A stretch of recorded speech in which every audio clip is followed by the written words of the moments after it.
cosmos or the creation is made to order. That is, it is moving by a plan, it is not moving random.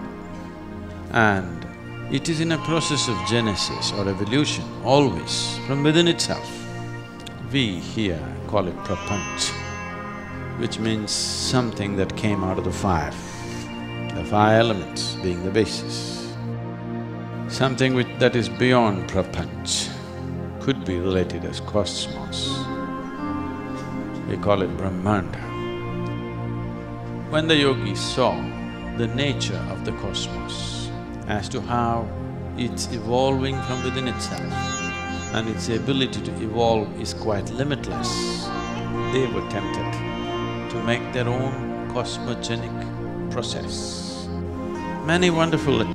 and especially when fire is there, the element fire creates a certain aura or a certain sense of akash around it always. Akash is significant for human perception.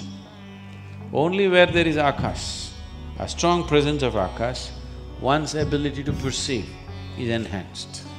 So here both are happening. One thing is lot of energy being ejected out of the remaining aspect of prana is being thrown out because body is being destroyed, the foundations are being taken away. And there is fire. Together, it is a very conducive atmosphere for one who wants to know, for one who wants to heighten his own energies. So cremation grounds have always been so. Sadhguru, also one more thing one hears about a lot is Kala Bhairav and death. I have not read much about it, but have heard a lot about it. Would like to know the connection between Kala Bhairav and death.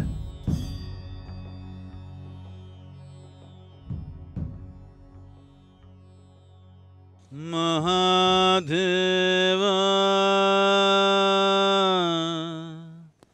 Mahesh Kala Kala Bhairava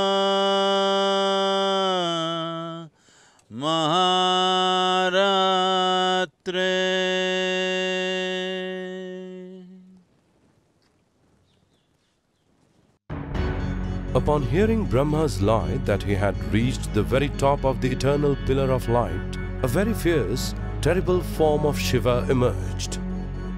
He was Kal Bhairav, the Lord of Death, who ripped off Brahma's fifth head in an instant. This, however, made him guilty of a Brahma Hatya, the sin of killing a Brahmin, and a Brahma's skull immediately stuck to Bhairava's hand. To get rid of the skull, Bhairava took on the Kapala Vrata, or the vow of the skull. To absolve himself of this sin, he wandered across the land, using the skull as a begging bowl. Seeing this, Vishnu advised Bhairava that returning to Kashi, where he had revealed his true form, was his only salvation. As soon as Bhairava entered Kashi, the skull fell. The ground upon which this skull fell was known as Kapala Mochana Tirtha, where the original Kal Bhairav temple was established. Here, Bhairava remains as Papa Bhakshana, or the sin-eater, consuming all the sins of the devotees and pilgrims who came to seek refuge in him. Thus, Kashi is known as Mahasmashana, the ultimate cremation ground. Right now we are in front of Manikarnik. Right next to that is the Kala Bhairav temple. What you see there is Kala Bhairav temple. Kal Bhairav means… Bhairav is one who takes you beyond fear. Kal Bhairav is the fear of time. It is the fear of time, it's not the fear of death. Time is the basis of fear. If you had limitless amount of time, it wouldn't matter, isn't it? It is time is running out. If something happens, time is the issue. If something doesn't happen, time is the issue. That is why Kal Bhairav, if you are free from the fear of time, you are free from fear itself, absolutely. So Kal Bhairav is a deadly form of Shiva. It was guaranteed, if you come to Kashi, you will attain to mukti. It doesn't matter what kind of a lousy creature you have been all your life. So all the lousy creatures started coming because they lived badly and they want to die gloriously. So he said, there needs to be some check. So he took the form of Kal Bhairav. It's called Bhairavi Yatana. That means when the moment of death comes, for all that you have been,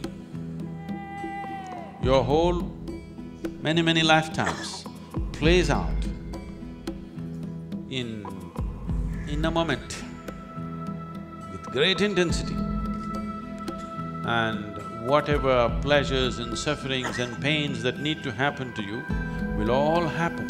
It would have spread over many lifetimes, but all that will happen to you in a microsecond, but with the kind of intensity that you cannot hold. So this is called as Bhairavi Yatana. Yatana means ultimate suffering, it's something that happens to you in hell. He will make it happen to you here. So when you want to do that kind of a job, you need a right kind of costume. Shiva put on the right kind of costume and became Kal Bhairav to create Bhairavi Yatana for you, to create such phenomenal pain that you have not imagined possible, but just for a moment, so that after that, nothing of the past remains in you.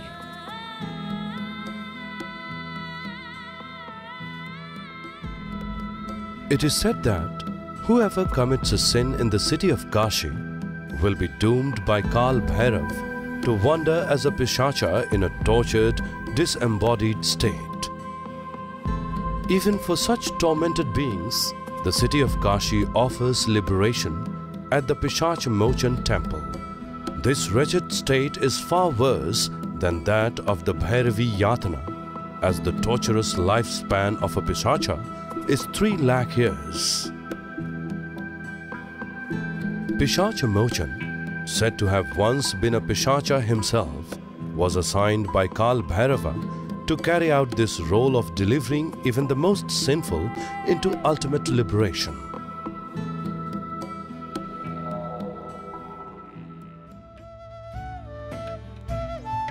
Sadhguru, with such a powerful mechanism set up for a human being to evolve and be liberated in this place, is there a need to do any rituals in Kashi? Because, what I hear from you is that there is a great design to this place, the yantra you talked about. So your mere presence here should be enough. Still, I see many people come here to do rituals of various kinds. What is the significance of such rituals?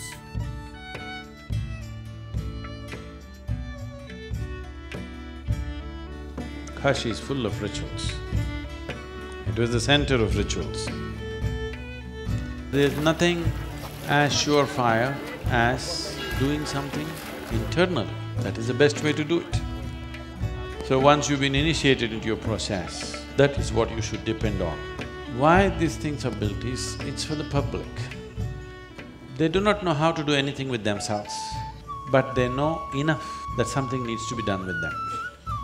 So when that is the case, an instrument like this and the complex rituals that came along with the instrument are very useful because it handles people en masse. There was something called a Saptarishi Puja. Saptarishis means the 7 sages who were the first disciples of Shiva. They were to leave to carry this message and go. When they asked him, how should we worship you? He taught them a method. He said, you do it this way, I will be there. That method was taught to them and they taught to the people, and today it continues in the same tradition, the way Shiva taught it to the 7 sages. That process they started off. And they did it in such a way, stacks and stacks of energy they built. This may not be tangible for other people, for me it's a living reality. And people will just burst into tears, they don't know what it is. Those who are doing it, they do not know how it happens. But they're sticking to the procedure that's been taught to them and making it happen. See, the guy who's driving this boat does not know how to build an engine, he's just learned to use it and it works. So they just learned to use it. As the Saptarishis would have done, 7 people sat down there and they did this and it was a phenomena. I've never seen anything so energetic in any temple. I've been to quite a few. Wherever I feel it's an energy center, I go. I don't go there to pray, I don't go to ask, I've never done abhisekams and pujas in any temple in my life, okay? But this is a phenomenal science. You must come and sit in the Dhyanalinga temple. No ritual, no mantra, no puja, no nothing. It's always in total silence. Just come and sit there and see, because it's essentially created for meditativeness. People who have no idea what's meditation, people who have no instruction, without an instruction, you can make people meditative. So these are technologies, these are not belief systems. Great. Technology is gone bad.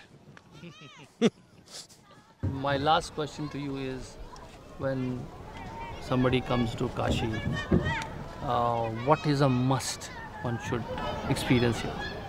First of all, to come prepared a little bit.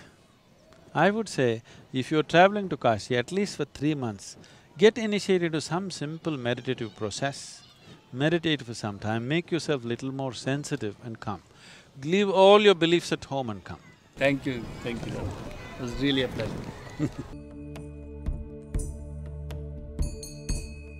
This is the most complex and sophisticated machine on the planet, that's Kashi. It's phenomenal that somebody created a place like this. We bow down to them for the intelligence behind it, the competence behind it, the vision behind it, the compassion behind it, to make it available to everybody.